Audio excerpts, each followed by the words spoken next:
সুপ্রিয় দর্শক, স্বাগত জানাচ্ছি। একটু ভালো কাজের সন্ধান আর উন্নত জীবনের আশায় ভিন্ন দেশে পাড়ি জমাচ্ছেন এ দেশের তরুণরা। জনশক্তি কর্মস্থান ও প্রশিক্ষণ পিরিয়ড বলছেন 2023 হতে 2024 সালে কাজের আশায় গড়ে প্রতি ঘন্টায় 150 বাংলাদেশি দেশ ছাড়ছেন। প্রতি বছর বাংলাদেশিদের জন্য দেশে বিদেশে যত দেশে কর্মস্থান হয় তার 1/3 অংশ হচ্ছে প্রবাসে। ঝুঁকি নিয়ে তরুণ জনগোষ্ঠী দেশ ছাড়তে মরিয়া। এর মধ্যে বাংলাদেশ থেকে প্রতি বছর অনেকেই ইউরোপের নানান দেশে পাড়ি দিচ্ছেন। এবার বিদেশে যাপনের জন্য কপাল খুলতে চলেছে ডক্টর মোহাম্মদ ইউনূস হতে পারে ট্রাম্প কার্ড। প্রশ্ন হচ্ছে, কোন দেশে যাওয়ার সুবিধা হয়েছে, সে দেশে কোন কাজ পাওয়া যেতে পারে, বেতন ভাতাই বা কেমন হতে পারে? এই সব প্রশ্নের উত্তর সহ ইউরোপের দেশগুলো নিয়েই সাজিয়েছে আজকের ভিডিও। বিস্তারিত জানতে দেখুন পুরো ভিডিওটি। চলুন চলে যাই মূল ভিডিওতে।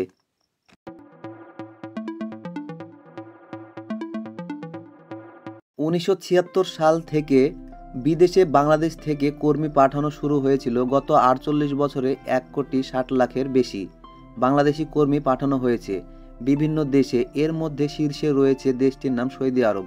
মোট কর্মস্থানের 35% হয়েছে এই দেশটিতে। প্রবাসী জনসংখ্যা বেশি এমন দেশের মধ্যে বাংলাদেশ রয়েছে 6 নম্বরে। আর প্রবাসে আয়ের দিক থেকে রয়েছে এই লাল সবুজের বাংলাদেশ। সরকারি পরিসংখ্যান বলছে প্রতি বছর শ্রমবাজারে 20 থেকে 25 লক্ষ তরুণ তরুণী নতুন করে যুক্ত হচ্ছেন। দেশের অভ্যন্তরীণ কর্মস্থান হয় 10 থেকে 15 লক্ষের, আর প্রতি বছর 8 থেকে 9 লক্ষ মানুষ প্রবাসে যান। বর্তমানে বিশ্বের 175 দেশে 1,60,00,000 এর বেশি কর্মী কাজ করছেন। বাংলাদেশ থেকে পাঠানো কর্মী 97% পাঠানো হয়েছে মাত্র 10 দেশে। গেল 5 বছরে যে তথ্য বিশ্লেষণ করা হয়েছে তাতে দেখা যাচ্ছে 137 দেশে একজন কর্মী পাঠানো হয়েছে। কিন্তু গত বছরে 31টি দেশে কোনো কর্মী পাঠানো হয়নি। মূলত মধ্যপ্রাচ্যের দেশগুলো প্রধান শ্রমবাজার, যেমন আরব আমিরাত, সৌদি আরব, ওমান, কাতার, মালয়েশিয়া এবং সিঙ্গাপুর বড় কর্মস্থান তৈরি করেছেন। বাংলাদেশ থেকে জাপান ও দক্ষিণ কোরিয়ায় ভালো সম্ভাবনা থাকা সত্ত্বেও কোনো কর্মী পাঠানো যাচ্ছে না। ইউরোপে কর্মী পাঠানো কমই সাফল্য মিলেছে।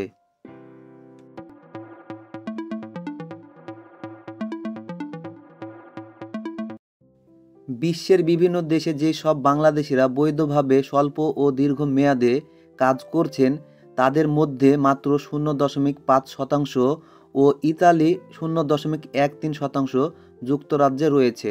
বাকিদের মূল গন্তব্যের মধ্যপ্রাচ্যে ও এশিয়ার বিভিন্ন দেশ। অথচ প্রতিবেশী দেশ ভারতের অনেক বেশি অভিবাসী রয়েছে যুক্তরাজ্যে। বাংলাদেশ থেকে অবৈধভাবে ইউরোপে যাওয়ার বেশ চেষ্টা করছে। এই অবৈধ পথে যেতে জীবনের ঝুঁকি নিতে হচ্ছে বাংলাদেশি তরুণদেরকে। প্রবাসী কল্যাণ ও বৈদেশিক কর্মস্থান মন্ত্রণালয় দক্ষ কর্মী পাঠানোর দিকে বেশি গুরুত্ব দিচ্ছে।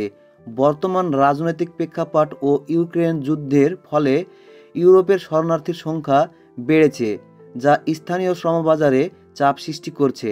বিশ্ববাজারে যা বিশেষ করে ইউরোপের দেশগুলো যেমন Poland, Romania, Seychelles, Serbia, Croatia, অ্যালবেনিয়ার দেশগুলো বর্তমানে বাংলাদেশের শ্রমিকদের জন্য বেশ আকর্ষণীয় হয়ে উঠেছে। বর্তমানে এসব দেশগুলোতে বাংলাদেশের শ্রমিকরা ভিসা নিয়ে স্ব-উদ্যোগে পৌঁছেছে, যা নতুন শ্রমবাজার হিসেবে পরিণত হচ্ছে। দক্ষিণ পূর্ব ইউরোপের দেশ সার্বিয়া বর্তমানে বিদেশি কর্মী খুঁজছে, যেমন হোটেল, রেস্তোরাঁর, নির্মাণ শিল্প এবং অন্যান্য খাতের কর্মী সংকট কাটানোর জন্য নতুন কর্মী খুঁজছে।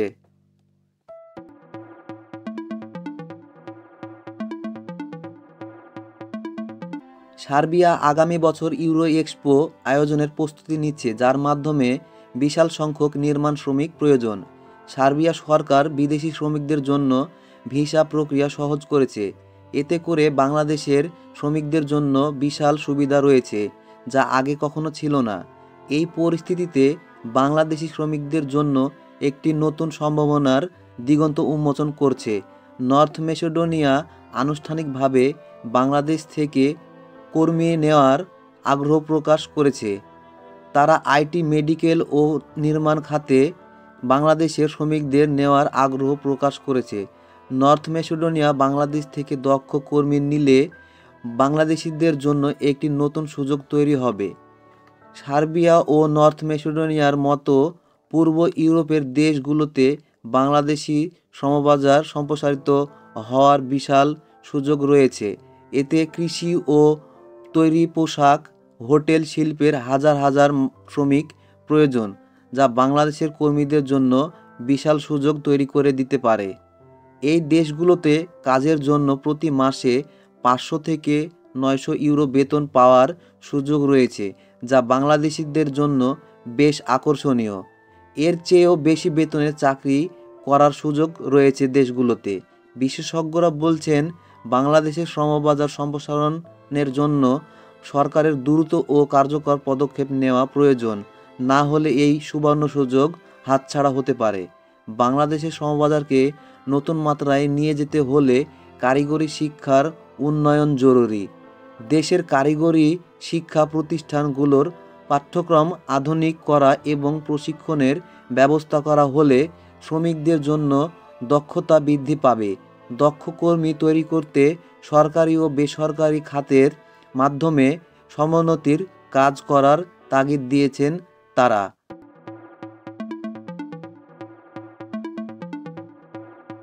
বিদেশে শ্রমবাজারের চাহিদা বুঝতে হলে সঠিক তথ্য সংগ্রহ করা অত্যন্ত গুরুত্বপূর্ণ। এর মাধ্যমে বাংলাদেশের শ্রমিকদের প্রশিক্ষণ ও প্রযুক্তির যথাযথভাবে করা সম্ভব হবে। নতুন নীতিমালা ও সহযোগিতামূলক উদ্যোগ গ্রহণ করে বিদেশে কাজের সুযোগ তৈরি করতে হবে। বিশেষ করে পূর্ব ইউরোপের দেশগুলোর সঙ্গে কারিগরি শিক্ষার গুরুত্ব ও আন্তর্জাতিক শ্রমবাজারে বাংলাদেশের সম্ভাবনার সম্পর্কে অভিভাবকদেরকে সচেতনতা তৈরি করতে হবে, যা ছাত্রছাত্রীদের বহুমুখী শিক্ষা হিসেবে আকৃষ্ট করবে বলে মনে করেন বিশেষজ্ঞরা। শ্রমবাজারে বিস্তারিত তথ্য ও প্রশিক্ষণের জন্য কার্যকর ওয়েবসাইট তৈরি করা উচিত, যাতে আগ্রহীরা সহজে তথ্য সংগ্রহ করতে পারে। বাজারের নতুন সুযোগ কাজে লাগাতে সরকারের পাশাপাশি বেসরকারি খাতেও সক্রিয় অংশগ্রহণ প্রয়োজন বলে মতামত সংশ্লিষ্টদের।